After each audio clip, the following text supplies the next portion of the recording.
Welcome to Greenleaf Entertainment. Who decides whether you shall be happy or unhappy? You do. A television celebrity had as a guest on his program an aged man. And he was a rare old man indeed. His remarks were entirely unpremeditated. They simply bubbled up out of a personality that was radiant and happy.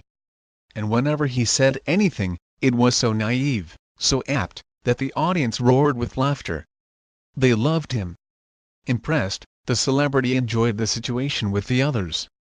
Finally he asked the old man why he was so happy. "You must have a wonderful secret of happiness," he suggested. "Oh," replied the old man, "haven't any great secret. It just as plain as the nose on your face. When I get up in the morning I have two choices: be happy or unhappy. I just choose to be happy." It may appear that the old man's remark was superficial, but I recall that Abraham Lincoln, whom nobody could accuse of being superficial, said that people are just about as happy as they make up their minds to be. You can be unhappy if you want to be. It is the easiest thing in the world to accomplish. Just choose unhappiness. Go around telling yourself that things aren't going well, that nothing is satisfactory, and you can be quite sure of being unhappy. But say to yourself, things are going nicely. Life is good. I choose happiness, and you can be quite certain of having your choice. To become a happy person, have a clean soul, eyes that see romance in the commonplace, a child heart and spiritual simplicity. Many of us manufacture our own unhappiness. Of course not all unhappiness is self-created, for social conditions are responsible for not a few of our woes. Yet, to a large extent, by our thoughts and attitudes we distill out of the ingredients of life either happiness or unhappiness for ourselves. Anyone who desires it, who wills it and who learns and applies the right formula may become a happy person. If happiness is determined by our thoughts, it is necessary to drive off the thoughts which make for depression and discouragement. This can be done first by simply determining to do it, and second by utilizing an easily employed technique which I suggested to a businessman. This man's principal trouble was in his depressed thought pattern. He needed an infusion of light and faith. So rather boldly I said, "If you want to feel better and stop being miserable, I can give you something that will fix you up. Can you do?" He snorted, "Ray, you a miracle worker?" "Oh," I replied, "I can put you in touch with a miracle worker who will drain off that unhappiness of yours and give you a new slant on life." "I mean that," I concluded as we separated. Apparently this businessman became curious, for he got in touch with me later and I gave him a little book Hoffman called Thought Conditioners.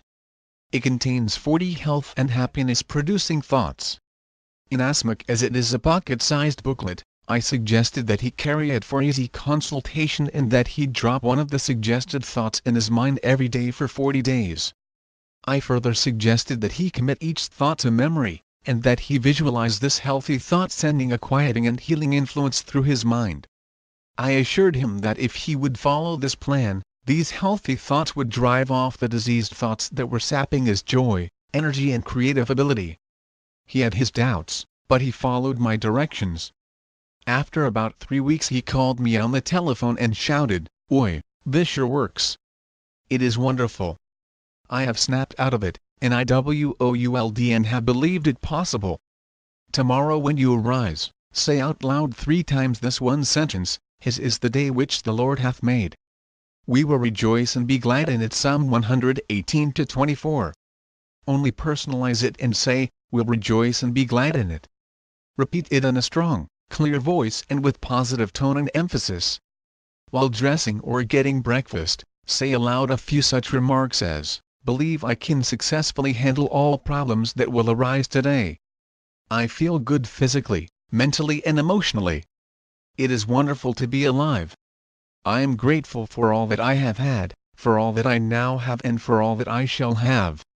Things aren't going to fall apart. God is here and He is with me and He will see me through. I thank God for every good thing." Throughout the day, base your actions and attitudes upon fundamental principles of happy living. One of the most simple and basic of such principles is that of human love and goodwill. It is amazing what happiness a sincere expression of compassion and tenderness will induce. A genuinely happy man is a friend of mine, H.Aʀᴏᴜ, who, with his equally happy wife, Mary, travels throughout the country. Mr. Mattern carries a unique business card on the reverse side of which is stated the philosophy that has brought happiness to him and his wife and to hundreds of others who have been so fortunate as to feel the impact of their personalities. The card reads, "He way to happiness, keep your heart free from hate, your mind from worry. Live simply, expect little, give much. Fill your life with love. Scatter sunshine. Forget self, think of others. Do as you would be done by."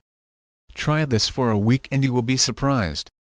As you read these words you may say, here is nothing new in that. Indeed, there is something new in it if you have never tried it.